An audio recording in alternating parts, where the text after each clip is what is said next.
Buenos días, mi nombre es Daniela Urdaneta, próximamente egresada de la licenciatura en Artes Plásticas de la UCLA en Barquisimeto.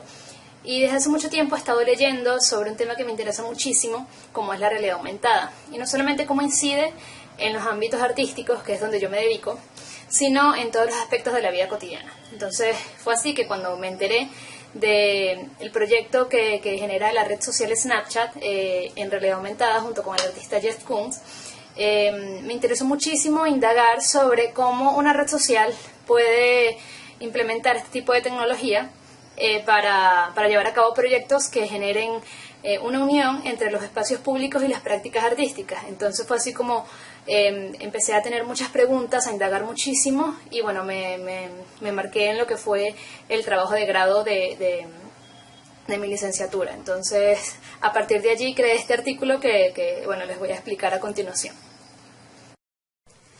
Lo titulé Aproximaciones estéticas en los medios sociales, realidad aumentada, arte y Snapchat. Y para comenzar a reflexionar en estos temas es necesario contextualizar sobre cómo los discursos visuales cada vez más empiezan a interactuar con el espacio y con el público directamente. Están totalmente abiertos a la respuesta de ese espectador. Entonces es así sobre cómo muchas obras de arte, muchos artistas contemporáneos empiezan a abrirse hacia lo transdisciplinario. Y con el avance de las nuevas tecnologías nos empezamos a ver envueltos en una gran ola de manifestaciones que mezclan actualizaciones tecnológicas con los lenguajes plásticos visuales. En toda forma en que el arte incorpora los medios tecnológicos nos da una visión sobre cómo las plataformas virtuales inciden en la percepción de la realidad. Y esto sucede por los cambios de paradigma que empezaron a desarrollarse con los avances tecnológicos y la estetización de esos objetos tecnológicos. Todas las características multimedia que tienen estos artefactos los hace sumamente interesantes a la hora de plantear una obra de arte. Y el arte siempre ha buscado abordar todo aquello que preocupa o que interesa al ciudadano. Entonces somos una sociedad que está fuertemente sacudida por los avances tecnológicos, por los medios de comunicación. Entonces es por eso que todas estas técnicas que tienen que ver con la proyección de imágenes, de video, el video art y más adelante con la realidad virtual como el net art, fueron muy llamativas en el siglo XX, porque respondían al contexto de esa sociedad.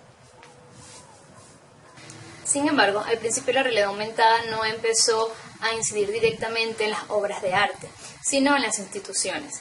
Los museos del mundo, como el Museo de Los Ángeles, el Condado de Los Ángeles en Estados Unidos, o en Latinoamérica, como el Museo de Guadalajara, fueron los primeros que empezaron a implementar tecnología en realidad aumentada para intentar recuperar las visitas hacia las salas de exposición. Entonces nos encontramos con piezas exhibidas que están previamente aumentadas y con una aplicación, ya sea Abgemen, Layar o Viewer en México, las personas tenían la capacidad de recibir una información mucho más amplia con el simple hecho de escanear la pieza. Otra de las características es que a medida de que las personas empezaban a interactuar con las piezas aumentadas de los museos, no solamente recibían información, sino que era la misma pieza que contaba la historia, la misma pieza que contaba su narrativa. Pero no es solo el museo que empieza a interactuar con este tipo de tecnología. Con el paso de los años, la calle empieza a llenarse de un montón de manifestaciones artísticas que se valen de la realidad aumentada para tornar ese recorrido por el espacio público, ese andar por la ciudad de una forma diferente. Y ahora es muy fácil encontrarse con murales o vallas que amplían sus dimensiones basándose en la realidad aumentada con la intención de generar contacto y cambiar ese recorrido o ese andar por la ciudad. Y no podemos olvidarnos de las redes sociales, que más allá de ser un canal o un medio por el cual comunicarnos, son los nuevos espacios públicos virtuales y son los nuevos portafolios y galerías de exhibición. Con respecto a este último hecho, muchos investigadores han hablado acerca del nuevo espacio público refiriéndose a las redes sociales. Y para resumir se podría decir que el espacio público es la calle, son los centros comerciales, son los parques, son todos los lugares donde existe un código de comportamiento común, ¿no? Entonces, si lo trasladamos a ese espacio virtual, al espacio digital, tendríamos entonces que el correo electrónico, la nube, son como que esos espacios privados, pero las redes sociales serían el equivalente al espacio público porque es el sitio de encuentro, es el sitio donde cualquier persona puede colocar, puede subir cualquier situación de su vida cotidiana, puede compartir sus logros o cualquier tipo de cosa que pasaría inadvertido en el mundo físico. Es por ello que al hablar de proyectos que toman el espacio público como factor importante en su creación, no podemos olvidar a las redes sociales, y más si se habla de un proyecto que se vale de la tecnología. Entonces, como en este caso estamos hablando de lo que es la realidad aumentada en proyectos que involucran el espacio público, entonces muchas de las redes sociales que ya empezaron a implementar la realidad aumentada en sus plataformas, digamos que ofrecen una experiencia similar. Sin embargo, la primera red social que se vale de esta tecnología para llevar una experiencia diferente ha sido Snapchat. Entonces, de esta manera, ya teniendo, digamos, toda esta contextualización de mi estudio, me planteé la investigación dividiéndolo en 3 temas muy importantes, que sería la realidad aumentada en el ámbito artístico, la incidencia que tiene en el espacio público y la experiencia estética generada. Para ello, o sea, para poder generar esta aproximación a una categoría, entrevisté a 3 actores sociales. Son 3 personas que están en el exterior y que tienen acceso a la experiencia, porque en Latinoamérica el único país que tiene acceso a la experiencia de Snapchat en realidad aumentada es Brasil. Entonces ubiqué a 3 personas que se encuentran en Canadá y en Estados Unidos respectivamente, para que tuvieran la experiencia y en base a su experiencia compararla con unas posturas ya más teóricas, más argumentadas de algunos expertos en la materia, y luego mi interpretación personal para poder generar esta aproximación. Entonces dividí digamos el trabajo, este artículo, en tres digamos momentos, ¿no?, que les voy a explicar a continuación. Bien, la primera parte de este proceso de interpretación lo titulé Emigrantes aumentados. Y el título viene a colación de que los 3 actores sociales son venezolanos que se encuentran en el exterior. Y otra de las características de estos 3 actores sociales es que 2 de ellos son, digamos, que un público común. Es decir, un público que no tiene mucho contacto o no tiene mucho conocimiento en cuestiones artísticas o estéticas. Sí, a excepción de uno, que sí es un licenciado en artes plásticas, es artista plástico, y bueno, su trabajo se basa en los medios audiovisuales. Entonces, digamos que tendría ese equilibrio en cuanto a la experiencia y en cuanto a los registros que iba a recibir. Entonces, básicamente lo que hice fue pedirles a estas personas que se ubicaran en los diferentes sitios de su ciudad donde estaban ubicadas las piezas de Jeff Koons, y bueno, tuvieran la experiencia por mí. Afortunadamente, cada uno de los sitios, de los lugares específicos, forman parte del recorrido cotidiano de cada uno de los participantes. O sea que, a pesar de que son personas de que no han vivido toda su vida en esa ciudad, sino que ya tienen un par de años estudiando o trabajando allá, ese sitio en específico donde la obra se encuentra ubicada forma parte de ese imaginario colectivo, forma parte de ese imaginario cotidiano, y que está a punto de cambiar al momento de que ellos logren tener la experiencia con la obra aumentada. De esta forma, al encontrar la escultura que Snapchat ubicó en ese sitio, ocurre un cambio a nivel, digamos, psicogeográfico en ese espacio. Entonces, y ese cambio viene dado principalmente por la búsqueda. O sea, ya una vez que la persona sabe que en ese espacio hay algo que no es del todo real, pero que está allí y que puede interactuar con él, la necesidad de encontrarlo se manifiesta. Entonces es muy parecido a lo que pasaba con el juego de Pokémon Go hace unos años, donde las personas tenían que salir al espacio público a cazar Pokémones. Bueno, en este caso, las personas salen al espacio público para tener una interacción con una obra de Jeff Koons.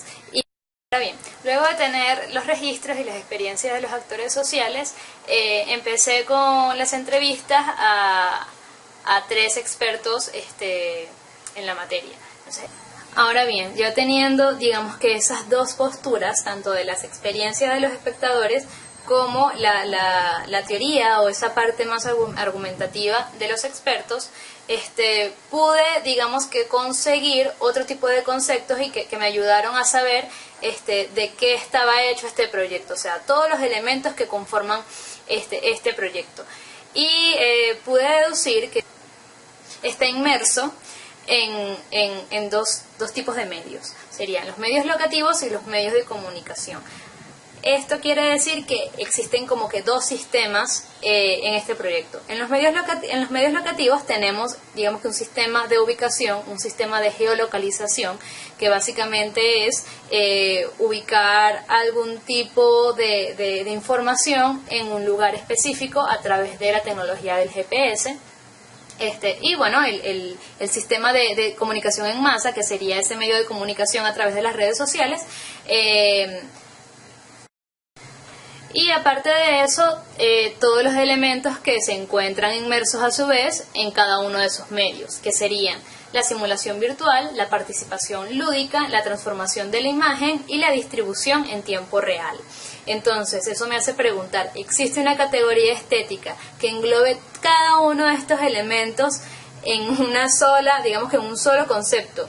Es muy complicado encontrar, entonces lo que hice fue comparar este proyecto con todos sus elementos con categorías existentes, específicamente que tratan de explicar proyectos de este tipo, y bueno, esto fue lo que encontré. Al no encontrar una categoría que se adaptara perfectamente a todos los elementos que forman parte de este proyecto, pensé en que más que una categoría, funciona mejor una aproximación que no sea tan limitada, porque lo que fui descubriendo a medida que iba leyendo todas las categorías que ya existen es que a medida de que se creaban para poder explicar y comprender un proyecto de este tipo, en menos de un mes la categoría ya no servía, se volvía obsoleta. Entonces, más que una categoría, una aproximación me permite de una manera más abierta y flexible reflexionar y comprender este tipo de proyectos, sobre todo cuando están siendo actualizados tan rápido. Entonces, lo que propuse fue generar una estética aumentada en los medios sociales, así tal cual se llama el título del artículo. Entonces, en base a esta aproximación podemos comprender todos los elementos que forman parte del proyecto de la siguiente manera. En la parte estética tendríamos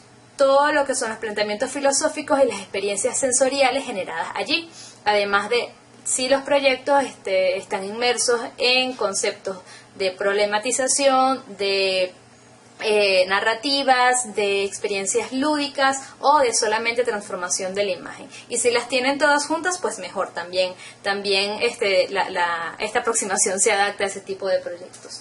En la parte de estética aumentada, ¿no? Entonces ya estaríamos abarcando todos los proyectos que se basen en la realidad aumentada para la formación de esa experiencia y también de la simulación de todo tipo de objetos. En la parte de los medios, pues sería estética aumentada en los medios sociales, estaríamos abarcando los medios tanto locativos como los medios de comunicación. Y en la parte social estaríamos abarcando todo tipo de interacción que haya entre la obra, el espectador y el espacio público. Teniendo esto en cuenta, ya es posible, por medio de esta aproximación, empezar a generar reflexiones acerca de lo que en el futuro, no muy lejano, veremos como la ciudad híbrida. Ya veremos un montón de proyectos que no solamente mezclen la parte artística con el espacio público y la tecnología, sino otro tipo de proyectos que mediante esta aproximación podamos comprender. Y bueno, yo creo que es súper necesario empezar a generar este tipo de reflexiones, ya así sea a través de una red social, a través de algo tan banal y algo que se va más hacia el entretenimiento que a la reflexión. Sin embargo, me parece súper importante que este tipo de proyectos se lleven a cabo porque digamos que son los primeros acercamientos que tenemos en cuanto a esa realidad mixta, esa realidad aumentada que ya la tenemos presente, solo que bueno, por cuestiones obvias en nuestro país es poco común observarlas, pero bueno, espero que les haya servido, les haya interesado mi investigación y nada, estoy abierta a todas las preguntas que quieran hacerme. Muchas gracias.